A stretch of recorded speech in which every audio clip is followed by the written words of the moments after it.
사람들이 그럽니다.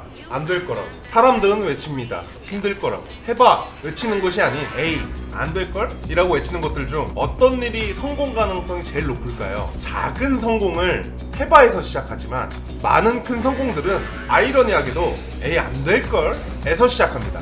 보통 안 된다에서 시작한 일을 성공한 이유, 안 될 거를 받아들여 성공하는 규칙들을 알아보겠습니다.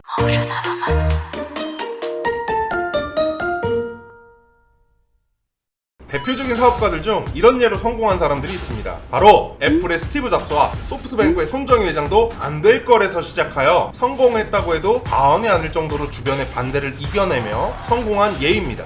스티브 잡스 같은 경우는 유명합니다. 10대였던 시절 히피였던 잡스는 직장에 취직할 때도 옷차림과 독특한 이력으로 단번에 안 된다라는 말은 들었지만 경찰이 끌어낼 때까지 나가지 않으며 자신을 어필해 결국 밤에만 일하는 조건으로 취직을 했습니다. 또한 애플에서도 매킨토시를 개발할 때 모든 개발자들이 불가능이라고 말을 했지만 잡스는 안 된다라는 말을 절대 받아들이지 않는 사람이었고 안 돼라는 말을 들었을 때마다 더 공격적으로 변했습니다. 지금의 애플의 성공은 안 돼라는 말을 받아들이지 않는 사람에서 시작된 것이죠. 소프트뱅크 회장인 손정희 회장도 그렇습니다.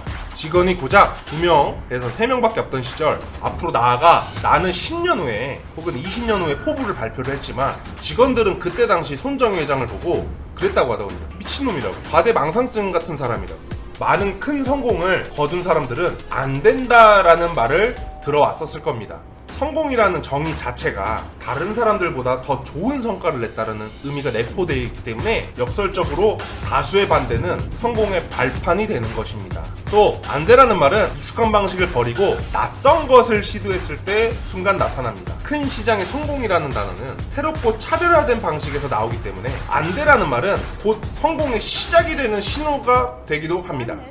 우리의 뇌 역시 안 된다라는 것을 마주쳤을 때 익숙하지 않은 것이기 때문에 오히려 탄력적으로 반응을 합니다. 더 창의적인 일이 탄생하는 순간인 것입니다. 그렇다면 부정적인 안 돼, 하지마 이런 단어 속에 생각을 바꿀 수 있는 4가지가 있습니다. 자, 첫 번째, 안 돼를 무조건 믿지 마십시오. 안 된다라는 말을 들었을 때 그것은 무조건이라고 생각하고 쉽게 포기해버리는 순간 남들과 똑같거나 혹은 지금의 나에게서 변화할 수 없습니다. 두 번째, 불가능은 없다고 생각하십시오. 안 돼라는 말이 나왔을 때 내가 불쾌감을 느끼거나 혹은 자신으로부터 피하지 마십시오. 불리하다고 생각해 주제를 바꾸거나 말을 돌리는 것은 좋은 결과를 가져올 수 없습니다. 부정적인 얘기에 더 성공하는 포인트가 분명히 있기 때문입니다. 무엇이 안 되는지 상대방과 토론을 해보세요. 그리고 해결책을 강구하시면 됩니다. 세 번째, 상대 입장에서 이해하려고 하세요.